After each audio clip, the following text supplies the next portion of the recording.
네, 시그널픽 바로 만나보겠습니다. 이미자 국민의힘 의원 나와 계십니다. 안녕하세요. 네, 안녕하십니까? 요새 많이 바쁘시지요? 네, 그렇습니다. 오늘 정부가 추경안을 제출할 거라고 예고를 하고 있습니다. 한 25조 원 규모가 된다고 하고 전쟁 추경이라고 일명 부르던데 국민의힘에서는 전쟁 추경은 핑계고 사실은 선거 추경이다. 이렇게 반발을 하고 계시는 걸로 알고 있습니다. 아마 재경위로 넘어오게 될 텐데 어떻게 보십니까? 네, 전쟁 추경이다. 아니면 선거용 추경이다.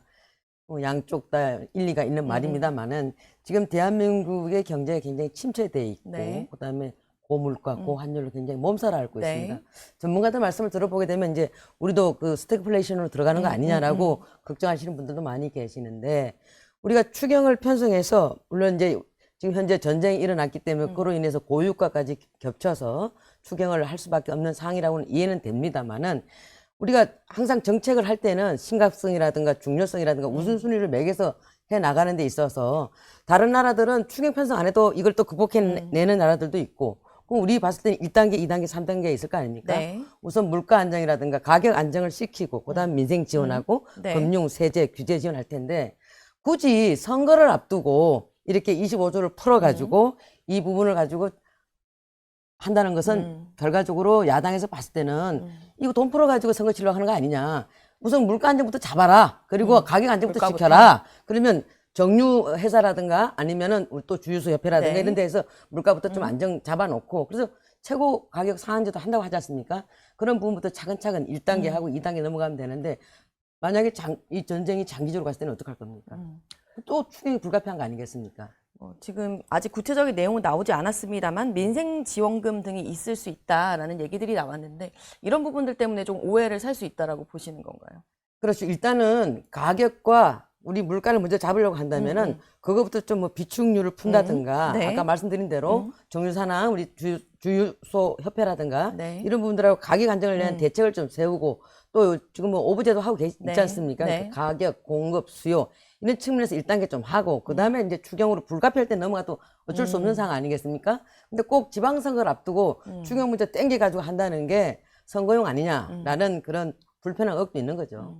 그럼 이제 심사를 하시게 될 텐데 지금 정부가 말씀해 주신 것처럼 중동발 전쟁 리스크에 여러 가지 대응책을 내놨습니다. 뭐 공공 부분에서 오부제도 하고 있고 석유 최고가격제도 시행을 하고 있고 지금 나프타 수출 제한 조치도 내놨는데 좀 정부 대응 충분하다고 보시나요?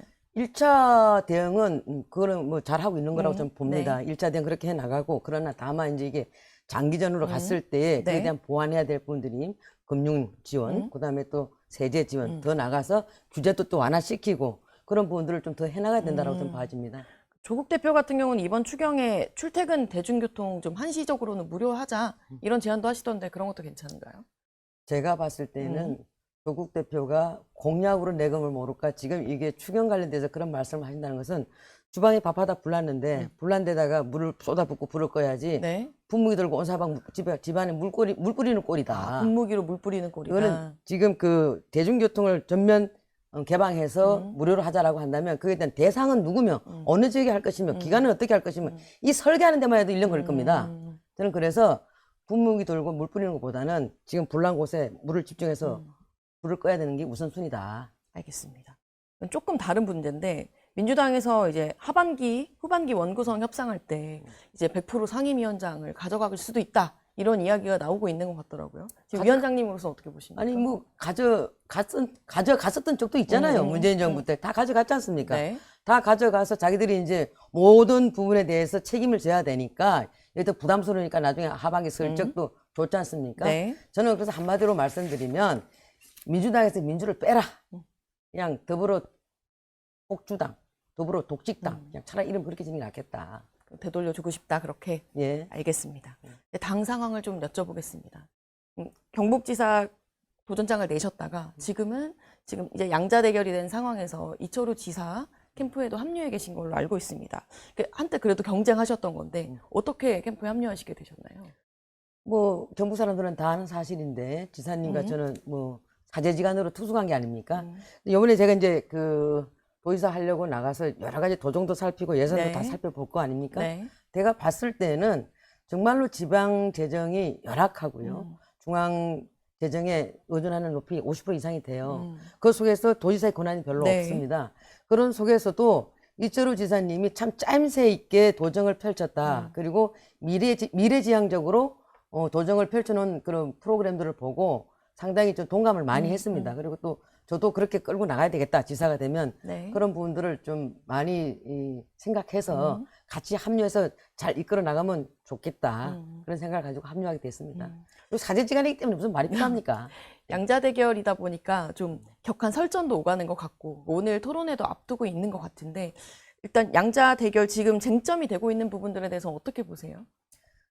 너무 좀 그 도가 넘었다. 서로 그 뭐 이철우 지사님이 공격하는 건 별로 없는 것 같고 상대 쪽에서 공격하는 것들을 보니까 뭐 과거의 어떤 뭐 그런 부분들을 다시 끄집어내서 자해 수준으로 가는 것 같은데 저는 그건 아니라고 봅니다.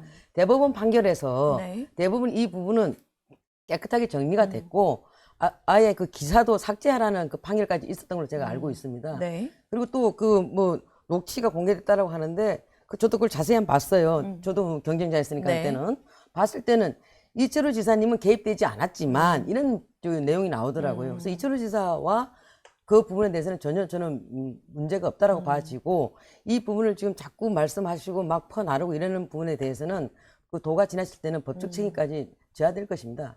예. 좀 자의적인 경선이 되면 안 된다라는 말씀을 해주신 것 그렇습니다. 같습니다.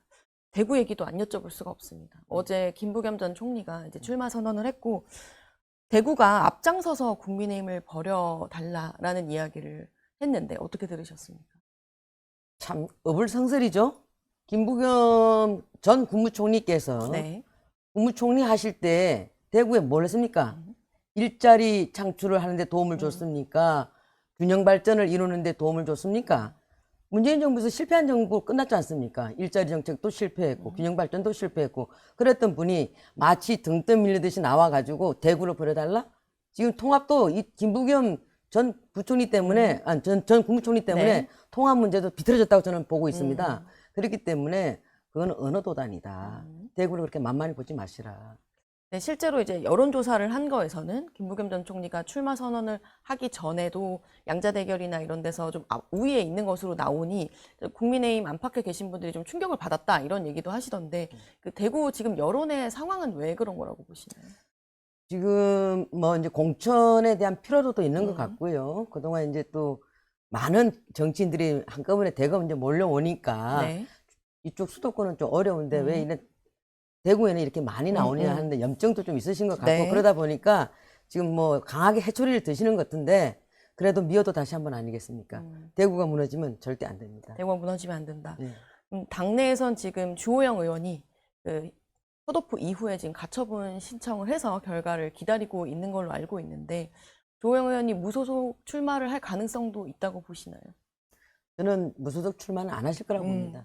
우리 당에서 6선까지 하셨지 않습니까? 6선까지 하신 중진 중에 중진 의원이시고 지금 국회 부의장님 하고 계시는데 네. 지금 이제 단순히 공관위에서 어떤 기준과 명확한 어떤 그런 근거 없이 네. 컷오프 했을 때는 화가 나시죠. 그 부분에 대해서는. 그럼에도 불구하고 우리 당의 중진 중에 중진 의원으로서 당의 앞날을 걱정하실 거라고 봅니다. 그럼 무소속으로 나가시진 않을 거다. 네, 그럼 그렇습니다. 지금 뭐 주호영 부의장 같은 경우는 일단 가처분이 인용될 거다. 그럼 나는 그래서 경선을 하고 싶다. 그리고 원상복구를 해달라라는 주장을 하시는데 이 부분은 좀 지도부가 그럼 풀어야 될 부분이 있을까요? 공관이나?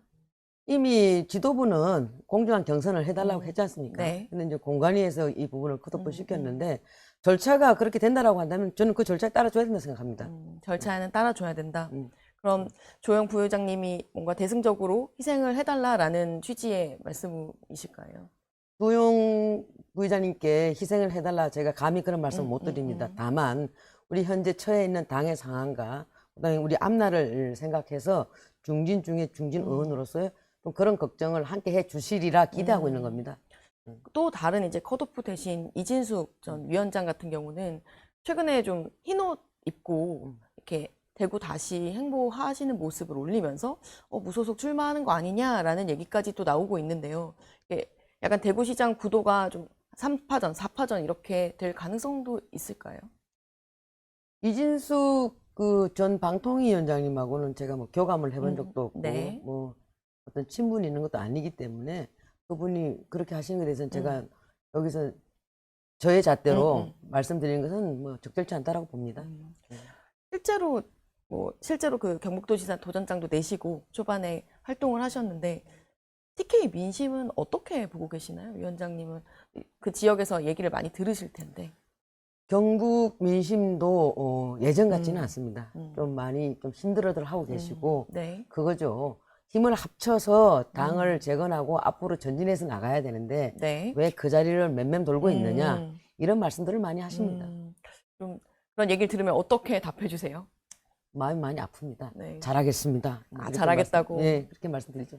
아, 실제로 지금 당내에서는 이 대구시장 공천 관련한 잡음이 계속 정리가 되지 않다 보니 그 김부겸 전 총리도 이렇게 등판을 하게 되는 거 아니냐. 그리고 민주당에서는 그러니까 정청래 대표 같은 경우는 최근 TK 지역 찾아가지고 뭐 청어잡이 배도 타고 이렇게 여러 곳을 돌면서 TK 민심까지 잡겠다라고 도전장을 내미던데요. 그 부분은 어떻게 보셨습니까? 청어잡이 배를 타고 표를 찾겠다라고 한다면 우리는 목포 가가지고 그냥 나룻배라도 타고 싶은 심정입니다. 그렇게 해서 표가 되는 건 아니고 우리 그 대구 같은 경우는 2.28 민주화운동이라든가 국제보상운동 이런 부분 대한민국 어려울 때마다 우리 대구 시민들이 나라를 바로 서는데 앞장서 온 분들이기 때문에 네. 자부심과 자존감 이런 부분이 굉장히 높은 도시입니다. 지금 이제 우리 국민의힘이 하는 이런 공천 과정이라든가 네. 이런 걸 보니까 이제 화가 많이 나신 거죠. 저는 그래도 대구 시민들을 믿습니다.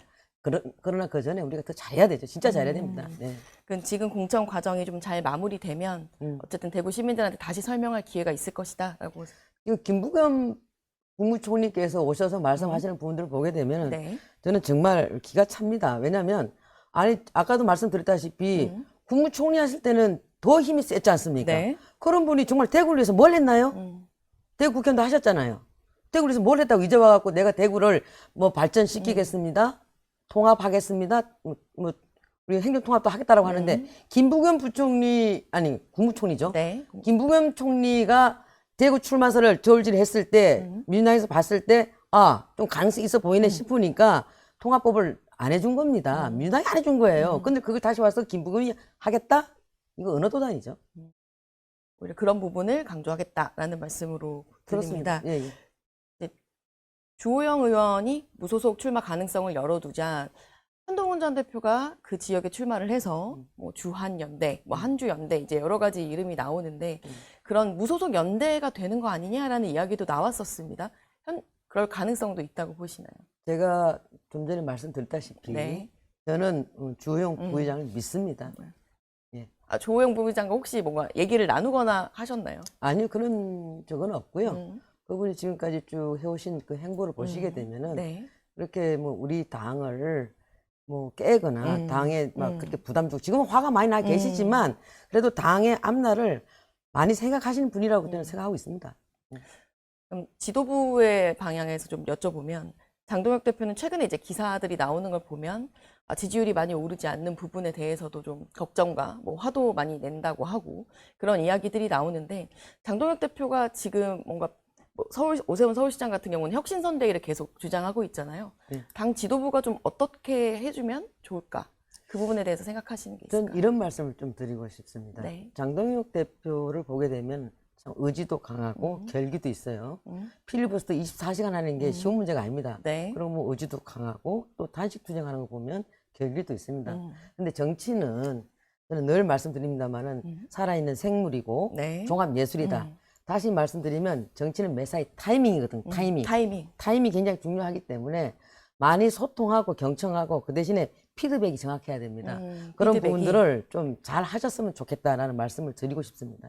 피드백이 중요하다. 타이밍과 피드백을 얘기하셨는데 혹시 구체적으로 좀 더 최근에 뭔가 있었던 계기가 있었을까요? 요 최근에는 제가 그 경북지사 출마하는 바람에 네네. 뭐 소통하거나 서로 교감하는 적은 없고요. 네. 근데 이제 보게 되면은 타이밍을 가끔 놓칠 때가 있더라. 그런 부분에 대해서는 좀 안타깝다는 생각을 갖고 있습니다. 이재명 대통령을 향한 대여 투쟁 메시지는 SNS로 많이 내고 있는 반면에 사실 선거 국면에서는 조금 활동량이 적은 게 아니냐 이런 이야기도 나오는데요. 공천관리위원회에서 이제 공천이 다 정리되고 공천이 끝나고 난 후에 그 행보를 이제 보면 알겠죠. 절차가 이제 마무리된 뒤에 네네. 이제 본격적으로 움직일 네. 수 있다. 최근에 뭐 청년 공개 오디션에서 개그맨 출신이시죠. 이혁재 씨 심사위원 논란도 좀 있었고, 그리고 박민영 대변인 뭐 재임명 논란도 좀 있었던 것 같습니다. 이런 부분들이 뭐 어제 저희도 김재원 최고위원과도 인터뷰를 했는데 이제 뛰고 있는 사람들 입장에서는 조금 당에서 그런 문제가 생기는 것이 안 생기면 좋겠다라는 생각이 든다 이야기를 하시던데요. 그런 인선 잡음에 대해서도 지도부가 조금은 어떻게 해결해야 된다고 보시는지요? 그것도 타이밍입니다. 타이밍. 그렇죠. 타이밍. 타이밍을 맞추는 게 중요하군요. 타이밍인데 저는 이제 이혁재 씨가 청년 오디션 심사위원으로 와서 이제 논란이 좀 됐고 당내에서도 그런 논란이 좀 있었어요. 네. 그게 적절한가? 근데 그분이 심사 대상으로 온 것도 아니고 심사 대상으로 와서 그분이 만약에 우리 당 후보가 됐다라면 정말 좀 큰 논란이 됐겠지만 심사위원으로 오셨고 네. 과거 뭐 오래전에 이제 있었던 일들인데 그분이 이제 좋은 글씨가 돼 있는 거 아닙니까? 그래서 논란이 됐던 건 사실인데 아니 요새 지금 정치인들 보십시오. 정치인들 보십시오. 입시 비리라든가 아니면 뭐 청와대 감사무만가? 네. 그런 부분을 갖다가 삼심에서 확정받고 나중에 대통령이 특별 사면 그래갖고 특별 사면 받고 와서 당대표도 하고 다 하지 않습니까? 근데 너무 방송인으로서 방송하시다가 그런 일이 있어서 모든 생계가 끊길 정도로 일도 중단되고 이랬지 않습니까? 네. 근데 오래전 일인데 심사위원으로 왔기 때문에 그 심사에 맞게끔 잘 했으면은 네. 그거는 뭐 그렇게 야박하게 할 필요가 있겠는가? 심사위원의 역할이었기 때문에. 그렇습니다. 알겠습니다. 이정현 공관위원장이 이제 최근에 아마 여러 공천 논란을 의식한 듯 이제 희생해달라라고 하면서 이제 본인도 호남에서 출마를 할 수 있다라는 뜻을 나타내신 것 같은데요. 호남 출마, 뭐, 거기도 이제 국민의힘에서는 험지로 불리는 곳인데 그런 곳에서의 출마는 좀 어떻게 보십니까? 대단한 용기라고 봅니다. 대단한 용기고, 공관위원장으로서 답답하니까 우선 나부터라도 좀 솔선수범해서 나갈게. 이제 이렇게 말씀하시는 것 같고요.